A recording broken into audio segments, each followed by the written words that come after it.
നമസ്കാരം. നമ്മളിന്ന് പരിചയപ്പെടുത്തുന്നത് സർഗജാലകം എന്ന് പറയുന്ന ഒരു സംഘടനയെക്കുറിച്ചാണ്. ഇത് 2020 ഇത് രൂപീകരിച്ചത്. കുട്ടികളെക്കുറിച്ചിട്ടുള്ള കുട്ടികളുടെ ചിത്രകലാ വാസനകൾ വർദ്ധിപ്പിക്കുന്നതിനാണ് ഈ സംഘടന ഉദ്ദേശമെന്നാണ് ഇതിൻ്റെ സംഘാടകർ പറയുന്നത്. അപ്പോൾ രാഷ്ട്രീയ ഭേദമന്യേ എല്ലാവർക്കും ഈ സംഘടനയിൽ അംഗം ആകാം. അങ്ങനെ തന്നെയാണ് ഇത് പ്രവർത്തിച്ചു കൊണ്ടിരിക്കുന്നത്. ഇതിൻ്റെ കൂടുതൽ വിവരങ്ങൾ നമുക്ക് ഇതിൻ്റെ സംഘാടകരോട് തന്നെ ചോദിച്ച് മനസ്സിലാക്കാം. പോരെ. സർഗജാലകത്തിൻ്റെ സ്ഥാപക പ്രസിഡൻ്റാണ് ഞാൻ. ഗംഗൻ കുഞ്ഞുമംഗലം എന്നാണ് എൻ്റെ പേര്. സർഗജാലകം 2020 ഫെബ്രുവരിയിലാണ് ഉദ്ഘാടനം ചെയ്യപ്പെടുന്നത്. മലയാളത്തിലെ പ്രശസ്ത കവി കൽപ്പറ്റ നാരായണനാണ് ഈ ഗാന്ധി പാർക്കിലെ നിറസദസ്സിൽ വെച്ച് സർഗജാലകം ഉദ്ഘാടനം ചെയ്യുന്നത്. പിന്നീട് കോവിഡ് വന്ന പശ്ചാത്തലത്തിൽ പൊതുയിടത്തിലെ പരിപാടി നടത്താൻ സാധിക്കാതിരുന്ന ഒരു സാഹചര്യത്തിൽ ഞങ്ങൾ വാട്സപ്പിൽ കൂട്ടായ്മ ഉണ്ടാക്കി ഓൺലൈൻ സാഹിത്യ ചർച്ചകളും സാഹിത്യ സാംസ്കാരിക പരിപാടികളും നടത്തിക്കൊണ്ടിരിക്കുന്നത്. സാഹിത്യ ചർച്ചകൾ നിരന്തരം നടന്നുകൊണ്ടിരിക്കുന്നതിന് പുറമെ കലയെയും ചിത്രകലയെയും സംഗീതത്തെയും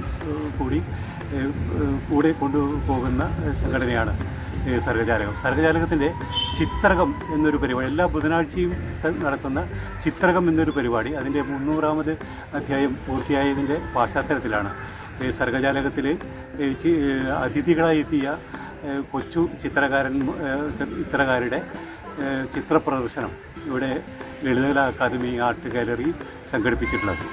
അത് 8-ാം തീയതി പ്രശസ്ത ചിത്രകാരനും ശില്പിയും ലളിതകലാ അക്കാദമി അംഗവുമായ ഉണ്ണി കാനായിയാണ് ഉദ്ഘാടനം ചെയ്തത്. 17 കുട്ടികളാണ്. 3-ാം ക്ലാസ്സിൽ പഠിക്കുന്ന കുട്ടി മുതൽ പ്ലസ് 2 പഠിക്കുന്ന കുട്ടി വരെയുള്ള 17 കുട്ടികളാണ് ഇന്നത്തെ ഈ ചിത്രപ്രദർശനത്തിൽ പങ്കെടുക്കുന്നത്. ഇപ്പൊ മാഷ് പറഞ്ഞല്ലോ ഇത് 2020 ഇത് ആരംഭിച്ചത്. അതെ. അപ്പൊ ഇത് പയ്യന്നൂർ ബേസ് ചെയ്തിട്ടാണോ അല്ലെ? പയ്യന്നൂർ ഇതിന്റെ ഉദ്ഘാടനം ഉണ്ടായതല്ലേ? അതെ, പയ്യന്നൂർ കേന്ദ്രമാക്കിയാണ് പ്രവർത്തിക്കുന്നത് എന്ന് മാത്രമാണ്. കേരളത്തിലെ മിക്ക ജില്ലകളിൽ നിന്നുമുള്ള ആളുകൾ സർഗജാലകത്തിലെ അംഗങ്ങളാണ്. അതാണ് സർഗജാലകത്തിൻ്റെ ഒരു നേട്ടമതാണ്. സർഗജാലകത്തിൻ്റെ പ്രവർത്തനത്തിൽ കേരളത്തിലെ അങ്ങോളം ഇങ്ങോളം ആളുകൾ സർഗജാലകത്തോടൊപ്പം ഉണ്ട് എന്നുള്ളതാണ്. സർഗജാലകത്തിൻ്റെ സാഹിത്യ ചർച്ചകളിൽ മലയാളത്തിലെ ഒട്ടുമിക്ക എഴുത്തുകാരും പങ്കെടുത്ത് കഴിഞ്ഞിട്ടുണ്ട്. എഴുത്തുകാരും നിരൂപകരും പങ്കെടുത്ത് കഴിഞ്ഞിട്ടുണ്ട്. അതുപോലെ സംഗീത പരിപാടികളിൽ ഒട്ടേറെ ഗായകർ അതിഥികളായി എത്തി സർഗജാലകത്തിൻ്റെ പരിപാടികളിൽ പങ്കെടുത്തിട്ടുണ്ട്.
എന്താ പേര്?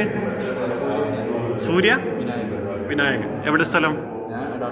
എടാട്ടാ. ചിത്രം വരച്ചിട്ടുണ്ട് ഇവിടെ പ്രദർശിപ്പിച്ചിട്ടുണ്ടല്ലേ? ഓക്കെ. കുറേ കൊല്ലേ വരയ്ക്കാൻ തുടങ്ങിയിട്ട്? പഠിച്ചിനാ? ചിത്രം വരയ്ക്കാൻ പഠിച്ചിട്ടുണ്ട്.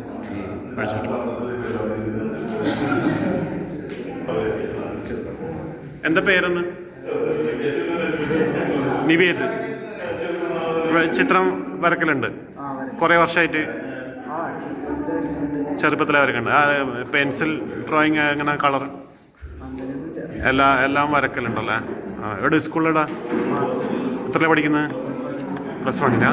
സ്കൂളിലൊക്കെ ചിത്രം വരച്ചിട്ട് മത്സരത്തിന് പങ്കെടുക്കാറുണ്ടോ? സമ്മാനം കിട്ടാറുണ്ട്? കിട്ടാറുണ്ട്. ഏത് കളറാണ് ഇപ്പോൾ ഉപയോഗിക്കുന്നത് നിങ്ങൾ? ആക്രിലിക് വെച്ചായിരിക്കും. വാട്ടർ കളർ ഉപയോഗിക്കണം അല്ലേ? ഇതിപ്പോൾ ഈ പ്രദർശനം എന്ന് പറഞ്ഞാൽ എപ്പോൾ തുടങ്ങിയത്? മിനിയാന്ന് തുടങ്ങിയത്? ഇന്ന് ലാസ്റ്റ് അല്ലേ? നാളെ വരെ ഉണ്ടല്ലേ? ഓക്കെ. മോൻ്റെ പേരെന്ത്? ചിത്രം വരക്കലുണ്ടാ? എന്ത് പെൻസിൽ ഡ്രോയിങ്ങാ അല്ല വാട്ടർ കളറാ? Pencil drawing. കളറായിട്ട് ഉപയോഗിക്കലുണ്ടാ? ഏത് കളറ്? ക്രയോൺസ്. മോളെ പേരെന്ത്? മോളെയോ? സ്നിഗ്ധ. ചിത്രം വരച്ചിനാ? ഇവിടെ ഉണ്ടോ? പ്രദർശിപ്പിച്ചിട്ടുണ്ടാ? അതെയാ. പെൻസിൽ ഡ്രോയിങ്ങാ? കളറ്. സ്കൂൾ എവിടെ? കണ്ടങ്കാളിയിലാ?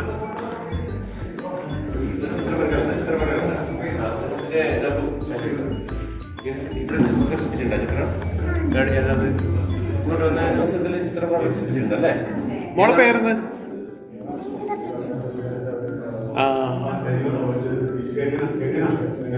എവിടെ വീട്? കണ്ടങ്കാളിയിലാ? ഇതൊക്കെ മോള് വരച്ചതാ? ഇവിടെ എത്ര ചിത്രമുണ്ട്? 4 ഉണ്ടല്ലേ? ഏതാ കളർ? ഏത്? ആക്രിലിക്കാ? വാട്ടർ കളറാ? കളർ പെൻസിലും ക്രയോൺസാ? Wax colour. എത്രല്ല പഠിക്കുന്നു? 5-ലല്ലേ?